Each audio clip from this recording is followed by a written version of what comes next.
Nous qui travaillons le plâtre, on est vraiment des sculpteurs du dur. Les céramistes sont plutôt des sculpteurs du mou. Et moi, je n'aime pas sculpter le mou.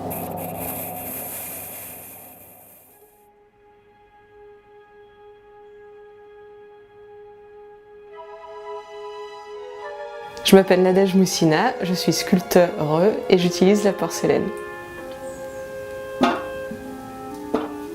Et donc ensuite... Mais non.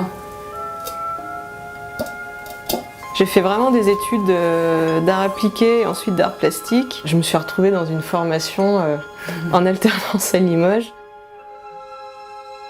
Cette matière, elle est assez captivante. Beaucoup d'étapes où elle nous échappe.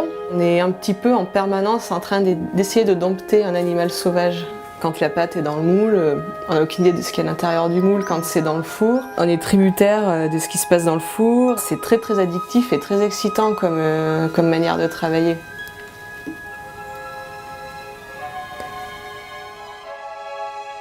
Je me suis fabriqué cette machine pour me soulager parce que je me retrouve régulièrement à devoir soulever mon poids ou plus. Quand on remplit un moule, le plâtre étant poreux, il va absorber l'eau qui est dans la barbotine et ça fait une peau sur toutes les parois du moule. Ensuite, on retourne le moule, on reverse. D'accord. Donc il ne reste plus que la peau. Je travaille un vivant non identifiable. J'aime beaucoup ce dialogue, par exemple, qu'on peut trouver sur certaines fleurs qui sont très très très belles. Et en fait, cette beauté leur sert à attirer les insectes qui viennent mourir dessus par le poison. Et puis, j'ai toujours la notion de répétition qui est très très importante. Je commence vraiment par des petits croquis très répétitifs. Je recherche mes lignes sur les logiciels de dessin. Et souvent, j'aime bien faire des 3D aussi. Je suis vraiment hyper exigeante dans tout, même sur mes moules. Enfin, il n'y a aucun moment où je contrôle pas, où je calcule pas ce que je fais. C'est les moules qui ont donné ces pièces. Et ils s'appellent Metzorgenstein. C'est une nouvelle de Edgar Allan Poe.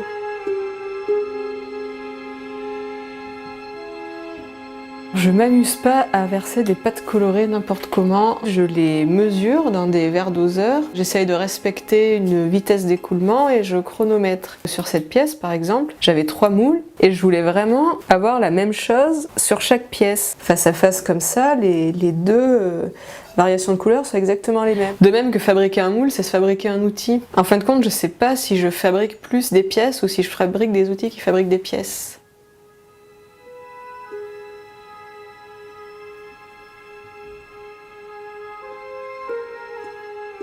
Je travaille beaucoup par projet pour celle-ci. Entre le moment où j'ai fait les premiers croquis, le moment où je suis arrivée au bout, où j'ai décidé que c'était fini, il y avait 23 pièces. Il s'est passé quasiment 1 an. Et j'avais intitulé l'installation Le Conseil, avec tous ces petits individus. Alors j'en ai fait certains très ordonnés, très rectilignes, d'autres avec un bel émail, d'autres avec des collages un petit peu plus... déstructuré. C'était une période où je lisais beaucoup de romans de Kafka. J'aimais beaucoup toutes ces réflexions autour de la corruption de l'esprit humain à cause du travail. Et donc j'ai commencé comme ça à me donner des rituels de collage et des tâches extrêmement fastidieuses. J'aime bien une phrase de Baudelaire qui dit que tout ce qui est beau est bizarre. J'aime bien que les pièces soient un petit peu angoissantes. Et j'aime aussi tout ce rapport au fait de figer le vivant. Tous mes processus sont très lents. C'est la perte de la notion du temps, donc de la fin, et donc cette recherche de l'infini et de l'éternel. Bon, bah merci. De rien.